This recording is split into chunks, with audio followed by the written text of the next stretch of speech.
Hi hello mother universe tarot റീഡിങ്ങിലേക്ക് സ്വാഗതം. ഇന്ന് നമുക്ക് നോക്കാം നിങ്ങളുടെ പേഴ്സണ് നിങ്ങളിൽ ഏറ്റവും ഇഷ്ടമായിട്ടുള്ള കാര്യങ്ങൾ എന്തൊക്കെയായിരുന്നു എന്ന്.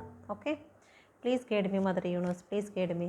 നിങ്ങളുടെ പേഴ്സണ് നിങ്ങളിൽ ഏറ്റവും ഇഷ്ടമായി തോന്നിയിരുന്ന കാര്യങ്ങൾ എന്തൊക്കെയായിരുന്നു? Please guide me mother universe, please guide me. ഈ വീഡിയോ കാണുന്ന എൻ്റെ വ്യൂസിൻ്റെ പേഴ്സണ് ഒരുപാട് ഇഷ്ടമായി തോന്നിയിരുന്ന കാര്യങ്ങൾ എന്തൊക്കെയായിരുന്നു? വ്യൂസിനെ പ്രതി എന്തെല്ലാം കാര്യങ്ങളായിരുന്നു കൂടുതൽ ഇഷ്ടമായി തോന്നിയിരുന്നത്? Please guide me mother universe, please guide me. എന്തെല്ലാം കാര്യങ്ങളായിരുന്നു വ്യൂസിനെ ഏറ്റവും ഇഷ്ടമായി തോന്നിയ കാര്യങ്ങൾ എന്തെല്ലാമായിരുന്നു? അവരുടെ സ്വഭാവത്തിലോ പ്രവൃത്തിയിലോ എന്തിലാണ് ഏറ്റവും ഇഷ്ടമായി തോന്നിയിരുന്നത്? Please guide me mother universe, please guide me. എന്ത് കാര്യമായിരുന്നു ഏറ്റവും ഇഷ്ടമായി തോന്നിയിരുന്നത്? ഒരുപാട് ആഗ്രഹിച്ചിരുന്നത് എന്ത് കാര്യമായിരുന്നു? Please guide me. ഈ വീഡിയോ കാണുന്ന വ്യൂസിൻ്റെ പേഴ്സൺ അവരിൽ ഏറ്റവും ഇഷ്ടപ്പെട്ടിരുന്ന കാര്യം എന്തായിരുന്നു? Please guide me mother universe, please guide me. എന്ത് കാര്യമായിരുന്നു ഒരുപാട് ഇഷ്ടപ്പെട്ടിരുന്നത്? ഓക്കെ, നോക്കാം.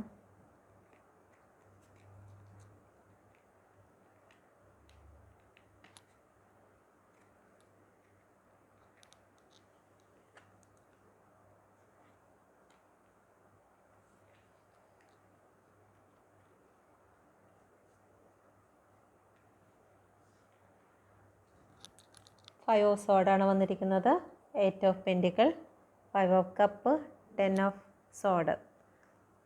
നിങ്ങളുടെ ജീവിതത്തിൽ നിങ്ങളുടെ പേഴ്സൺ ഒരു പരാജയം സംഭവിച്ചാൽ അല്ലെങ്കിൽ എന്തെങ്കിലും ഒരു കാര്യത്തിൽ അവർക്ക് ഡൗൺ ഫീൽ ചെയ്ത് നിങ്ങളത് പെട്ടെന്ന് മനസ്സിലാക്കുകയും അവരെ അതിൽ നിന്നും റിക്കവറാക്കി കൊണ്ടുവരും. അവർക്ക് വേണ്ടതായ മോട്ടിവേഷനും കാര്യങ്ങളും സപ്പോർട്ടെല്ലാം നിങ്ങൾ കൂടെ നിന്ന് നിങ്ങളുടെ പേഴ്സൻ്റെ ലൈഫിലൊരു ചതി സംഭവിച്ചാൽ അല്ലെങ്കിൽ ആരെങ്കിലും ഒരു പരാജയം സംഭവിച്ചു കഴിഞ്ഞാൽ നിങ്ങൾ ആ ഒരു നിമിഷം തന്നെ പ്രസൻ്റായി നിങ്ങളുടെ പേഴ്സണ് വേണ്ടിയിട്ട് ഏറ്റവും മോട്ടിവേറ്റായിട്ട് സംസാരിക്കുകയും ആ ഒരു പ്രശ്നത്തിൽ നിന്ന് നിങ്ങളുടെ പേഴ്സണെ ഒരു എനർജി കൊടുത്ത് തന്നെ അവരെ നിങ്ങൾ തിരിച്ച് നിങ്ങളുടെ പേഴ്സണെ തിരിച്ചു കൊണ്ടുവന്നിരിക്കും. നിങ്ങൾ ഏറ്റവും സപ്പോർട്ടായിരിക്കും. ഇമോഷണൽ സപ്പോർട്ടാണെങ്കിൽ ശരി തന്നെ അവരുടെ മനസ്സിനെ എപ്പോഴും ധൈര്യപ്പെടുത്തിയിരുന്നത് നിങ്ങളുടെ വാക്കുകളായിരുന്നു, നിങ്ങളുടെ പ്രസൻസ് ആയിരുന്നു.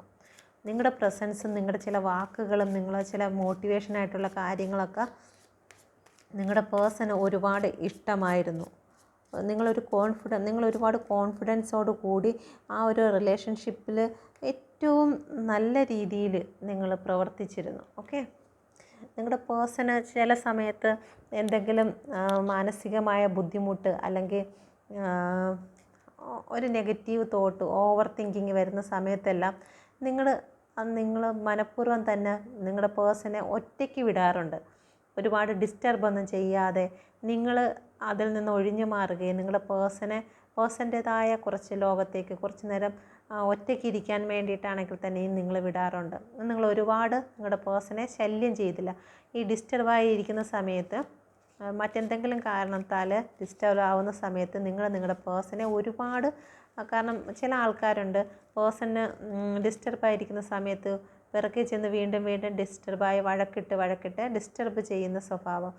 പക്ഷെ നിങ്ങൾ അങ്ങനെ ചെയ്യാറില്ല. എങ്കിലും നിങ്ങൾ സൊല്യൂഷൻ പറഞ്ഞു കൊടുക്കാറുണ്ട്, സംസാരിക്കാറുണ്ട്, സൊല്യൂഷൻ പറഞ്ഞു കൊടുക്കാറുണ്ട്.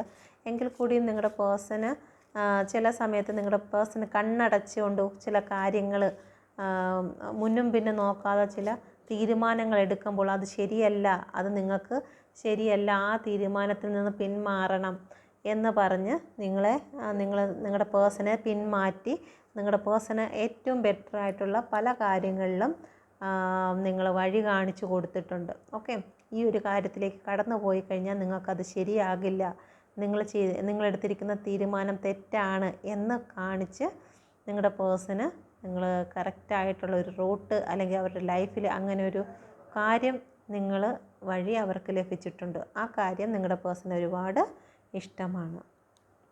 പിന്നെ സാമ്പത്തികപരമായിട്ട് നിങ്ങൾ ഒരുപാട് അവരെ ഹെൽപ്പ് ചെയ്തിട്ടുണ്ട്. അവർക്ക് വേണ്ടിയിട്ട് ഒരുപാട് വർക്ക്, കാരണം സാമ്പത്തികമായിട്ട് ഒരുപാട് സഹായിച്ചിട്ടുണ്ട്. ഓക്കെ, ചിലപ്പോൾ നിങ്ങളുടെ പേഴ്സൺ ചിലപ്പം സ്റ്റിച്ചിങ്ങുമായിട്ട് ബന്ധപ്പെട്ടിട്ടോ അല്ലെങ്കിൽ ഒരു യൂണിറ്റ് ജോലി ചെയ്യുന്ന വ്യക്തിയോ ആയിരിക്കാം, യൂണിറ്റിലോ മറ്റോ ജോലി ചെയ്യുന്നതായിരിക്കാം, അല്ലെങ്കിൽ ട്രാഫിക്കിലോ മറ്റോ ജോലി ചെയ്യുന്ന വ്യക്തിയായിരിക്കാം. അതല്ലാന്നുണ്ടെങ്കിൽ നിങ്ങളുടെ പേഴ്സണെ ഒരുപാട് ഉപദേശിച്ചിട്ടുണ്ട്. നിങ്ങൾക്ക് ഒരു പ്രത്യേകതരം നോളജൊക്കെ കാണുമായിരിക്കും. എന്തെങ്കിലും ഒരു കാര്യത്തെക്കുറിച്ചുള്ള നല്ലൊരു കോൺഫിഡൻസ് ആയിട്ട് നിങ്ങൾക്ക് സംസാരിക്കാൻ കഴിയുമായിരിക്കും. ചിലപ്പോൾ നിങ്ങൾ പ്രായത്തിൽ കുറവായിരിക്കും, നിങ്ങൾക്ക് ലോകപരിചയം കുറവായിരിക്കും. പക്ഷേ നിങ്ങളുടെ പേഴ്സണുമായിട്ട് സംസാരിക്കുമ്പോൾ നിങ്ങൾക്ക് കറക്റ്റായിട്ടുള്ളൊരു സൊല്യൂഷൻ ആ ഒരു പ്രശ്നത്തിൽ നിങ്ങളുടെ പേഴ്സൺ ആയിരിക്കുന്ന സമയത്ത് അതിൻ്റെ ഒരു കറക്റ്റ് സൊല്യൂഷൻ നിങ്ങൾക്ക് പറയാൻ കഴിയും. പക്ഷേ ഒരിക്കലും നിങ്ങളുടെ പേഴ്സൺ അത് നിങ്ങൾക്ക് അംഗീകരിച്ച് തരത്തില്ല. നിങ്ങളുടെ ആ ഒരു വാക്കാണ് അവർ പിന്നീട് കണ്ടിന്യൂ ചെയ്ത് അതിൽ നിന്ന് അവർക്ക് ആ ഒരു രക്ഷപ്പെട്ടത്, അല്ലെങ്കിൽ അതിന് ആ പ്രോബ്ലത്തിന് സൊല്യൂഷൻ ഉണ്ടായത് നിങ്ങളുടെ വാക്കുകളാണ് എന്ന് അവർ അംഗീകരിച്ച് തരത്തില്ല. ക്രെഡിറ്റ് എന്തായാലും അവരെ എടുക്കുകയുള്ളൂ. നിങ്ങൾ പറയുന്നതെല്ലാം അവർ കേൾക്കും. നിങ്ങളുടെ അഡ്വൈസും കാര്യങ്ങളെല്ലാം ഇങ്ങനെ ഇരുന്ന് കേട്ടിട്ട് പിന്നീട് അവർ തന്നെ അത് ചെയ്തിട്ട് ക്രെഡിറ്റ് അവരുടേതാണ്, നിങ്ങളുടേതല്ല എന്ന് അവർ പറയും. പക്ഷേ അത് അവർക്ക് ഉള്ളിൻ്റെ ഉള്ളിൽ അറിയാം നിങ്ങളാണ് അതിൻ്റെ യഥാർത്ഥ അവകാശി. ആ ക്രെഡിറ്റിനുള്ള യഥാർത്ഥ അവകാശി നിങ്ങളാണ് എന്നെങ്കിലും അവർക്ക് സെൽഫ് ലവ് എന്ന് വെച്ച് കഴിഞ്ഞാൽ അവർക്ക് എപ്പോഴും അവരെ ഉയർത്തി കാണിക്കുക എന്നുള്ള സ്വഭാവത്തിലുള്ള വ്യക്തിയാണ്. അവർക്ക് വേണ്ടി പണിയെടുക്കുന്ന വ്യക്തിയാണ്. മറ്റുള്ളവർ കുറച്ച് നല്ലത് എന്ന് പറയുന്നതിനേക്കാളും എപ്പോഴും അവരെ പുകഴ്ത്തി പറഞ്ഞുകൊണ്ടിരിക്കുക എന്നുള്ളത് അവരിഷ്ടപ്പെടുന്നുണ്ട്. അപ്പം നിങ്ങൾ ചിലപ്പോൾ എപ്പോഴും അവർ കൊള്ളാമെന്ന് അല്ലെങ്കിൽ അവരെക്കുറിച്ച് നല്ല നല്ല കാര്യങ്ങൾ പറഞ്ഞുകൊണ്ടിരിക്കുകയാണെങ്കിൽ നല്ലതാണ്. അതവർക്ക് ഒരുപാട് ഇഷ്ടമാണ്, പുകഴ്ത്തി പറയുക എന്നുള്ളത്. ഓക്കെ. പിന്നെ അവരുടെ ജീവിതത്തിൽ എന്തെങ്കിലും നഷ്ടപ്പെട്ടിരുന്നാൽ തന്നെ അവരുടെ ലൈഫിലിപ്പം അവരുടെ കുടുംബത്തിൽ നിന്നായാലും ശരി, അവരുടെ ഫ്രണ്ട്സിൽ നിന്നായാലും ശരി തന്നെ, അവർക്ക് എന്തെങ്കിലും ഇമോഷണൽ പരമായിട്ട് നഷ്ടപ്പെട്ടാലും നിങ്ങൾ അവർക്കൊരു ഒരു സപ്പോർട്ട്, ഒരു ബാക്ക് സപ്പോർട്ട് പോലെ അവരുടെ ലൈഫിൽ എന്ത് തന്നെ സംഭവിച്ചിരുന്നാലും ശരിയല്ല, നിങ്ങൾ അവർക്കൊരു ബാക്ക് സപ്പോർട്ട്, പുറകിൽ നിൽക്കുന്ന 2 കപ്പ്. അപ്പോൾ അവരുടെ മുന്നിൽ എന്ത് നശിച്ചു പോയിരുന്നാലും എന്തൊക്കെ വീണിരുന്നാലും ശരി തന്നെ നിങ്ങൾ കൂടെ ഉണ്ട് എന്ന് അവരെപ്പോഴും വിശ്വസിച്ചിരുന്നു. നിങ്ങളുടെ സ്നേഹവും കെയറും അവർക്ക് എപ്പോഴും കൂടെ ഉള്ളത് അവരൊരുപാട് നിങ്ങളിൽ ഇഷ്ടപ്പെട്ടിരുന്നു. നിങ്ങളുടെ സപ്പോർട്ട് അവരെപ്പോഴും ഇഷ്ടപ്പെട്ടിരുന്നു. ഓക്കെ, അതിനെ ക്ലാരിഫൈ ചെയ്യാം.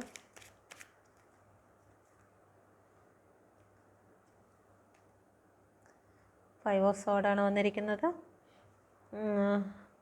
തീർച്ചയായിട്ടും അവർക്ക് വേണ്ടുന്നതായുള്ള ഇമോഷണൽ സപ്പോർട്ട് നിങ്ങൾ കൊടുത്തിരിക്കുന്നു, ഉപദേശങ്ങൾ കൊടുത്തിരുന്നു. അതെല്ലാം അവർ ഒരുപാട് ഇഷ്ടപ്പെട്ടിരുന്നു. അത് തന്നെ ആ എനർജി തന്നെയാണ് വീണ്ടും വീണ്ടും വരുന്നത്. ചിലപ്പം അവരെ തന്നെ അവർക്കൊന്നും ചെയ്യാൻ കഴിയാത്ത അവസ്ഥകളിലായിരുന്ന സമയത്തും അവർ നിങ്ങളുടെ ഉപദേശത്തിൽ കൂടിയായിരുന്നു പോയിക്കൊണ്ടിരുന്നത്. ഒരു ന്യൂ ബിഗിനിങ്. അവർക്ക് എപ്പോഴും അവരുടെ ലൈഫിൽ എന്തെങ്കിലും പ്രതിസന്ധിയിൽ, അവർക്ക് അനങ്ങാൻ പോലും വയ്യാത്ത പ്രതിസന്ധിയിൽ നിങ്ങളവർക്ക് ഏറ്റവും അവർക്ക് തന്നെ ഒരു ജീവനായിട്ട് കൂടെ നിന്ന്, അവർ മരിച്ചു എന്നുള്ള ആ ഒരു അവസ്ഥയിൽ പോലും, കാരണം ഒന്നും ചെയ്യാൻ കഴിയത്തില്ല, ഇനി അവർക്ക് മുന്നോട്ട് ഒന്നും അനങ്ങാൻ വയ്യാത്ത അവസ്ഥയിൽ പോലും നിങ്ങളവർക്ക് ഒരു പുതുജീവൻ കൊടുത്ത് അവർക്ക് വേണ്ടുന്നതായ ജീവിതത്തിലെല്ലാ മോട്ടിവേഷനും കൊടുത്ത് അവരൊരു പുതിയ മനുഷ്യനാക്കി തീർത്തു. അത് അവരുടെ മനസ്സിൽ ഇപ്പോഴും അവർ ഓർക്കുന്നുണ്ട്. ഓക്കെ, ഇങ്ങനെയുള്ള കാര്യങ്ങളാണ് അവരൊരുപാട് നിങ്ങളിൽ ഇഷ്ടപ്പെടുന്നത്. നിങ്ങളിൽ വെറുക്കുന്ന കാര്യങ്ങൾ എന്തെന്ന് നോക്കാം. എന്താണ് അവർ നിങ്ങളിൽ വെറുക്കുന്ന കാര്യങ്ങൾ? Please guide me mother universe, please guide me. എന്ത് കാര്യങ്ങളാണ് നിങ്ങളുടെ പേഴ്സൺ നിങ്ങളിൽ വെറുക്കുന്നത്? Please guide me mother universe, please guide me. Correct result നൽകണമേ. Please guide me mother universe.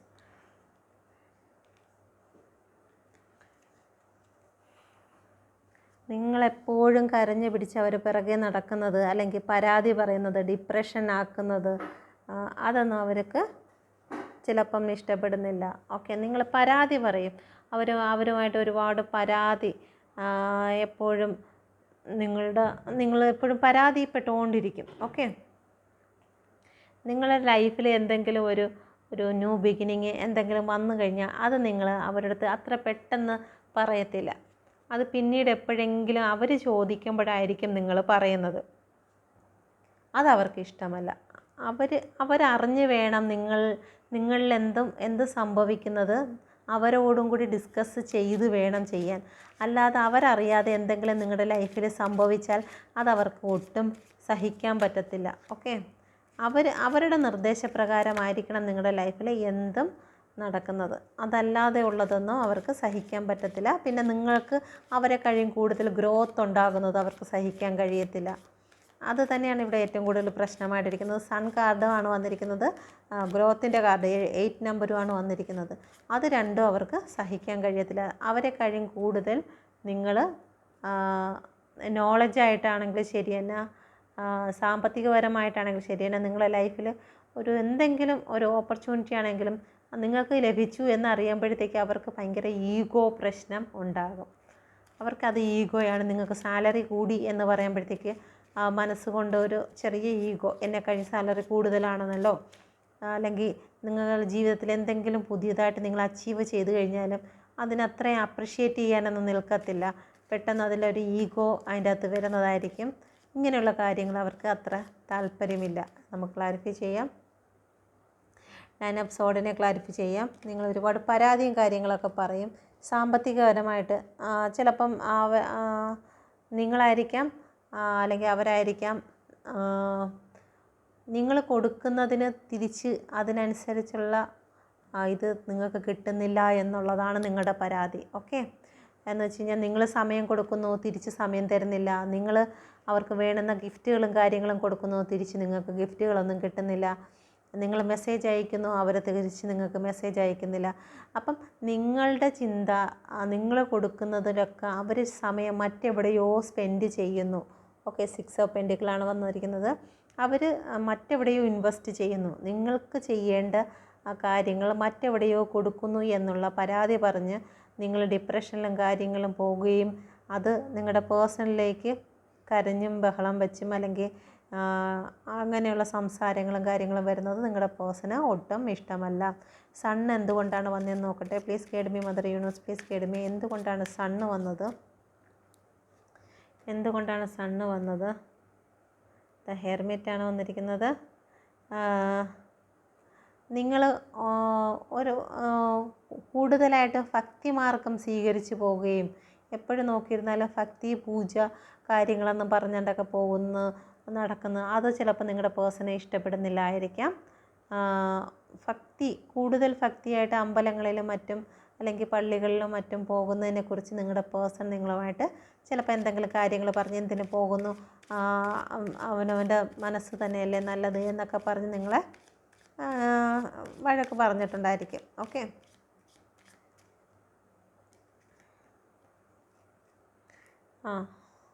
Three of sword. നിങ്ങളുടെ ലൈഫിൽ ഉണ്ടാകുന്ന നന്മകൾ അതവർ ഒരുപാട് പെയിൻ തന്നിട്ടുണ്ട്. നിങ്ങളുടെ ലൈഫിലേക്ക് നിങ്ങളുടെ നന്മയും കാര്യങ്ങളും അല്ലെങ്കിൽ നിങ്ങളുടെ ഗ്രോത്തൊക്കെ നിങ്ങൾ മൂന്നാമതൊരു വ്യക്തിയുടെ അടുത്ത്, നിങ്ങളുടെ ഫ്രണ്ട്സിൽ തന്നെയാണെങ്കിലും മറ്റ് വ്യക്തികളുമായിട്ട് ഡിസ്കസ് ചെയ്യുന്നത് എടുക്കുന്നതൊന്നും നിങ്ങളുടെ പേഴ്സണ് ഒരിക്കലും ഇഷ്ടപ്പെട്ടിരുന്നില്ല. കാരണം നിങ്ങളുടെ ഓപ്പോസിറ്റ് സെക്സുമായിട്ട് നിങ്ങൾ ഡിസ്കസ് ചെയ്യുന്നത് നിങ്ങളുടെ ലൈഫിലെ ഗ്രോത്തും കാര്യങ്ങളും നിങ്ങൾക്ക് കിട്ടുന്ന പൈസയുടെ ആണെങ്കിൽ തന്നെയും നിങ്ങളുടെ ലൈഫിലെ പുതിയ കാര്യങ്ങൾ നിങ്ങളുടെ ഫ്രണ്ട്സുമായിട്ട് നിങ്ങൾ ഷെയർ ചെയ്യുന്നതൊന്നും നിങ്ങളുടെ പേഴ്സണ് ഇഷ്ടമല്ല. നിങ്ങൾ രണ്ടുപേരുടെ ഇടയിൽ മൂന്നാമതൊരു വ്യക്തി വരുന്നത് നിങ്ങളുടെ പേഴ്സണ് ഇഷ്ടമല്ല.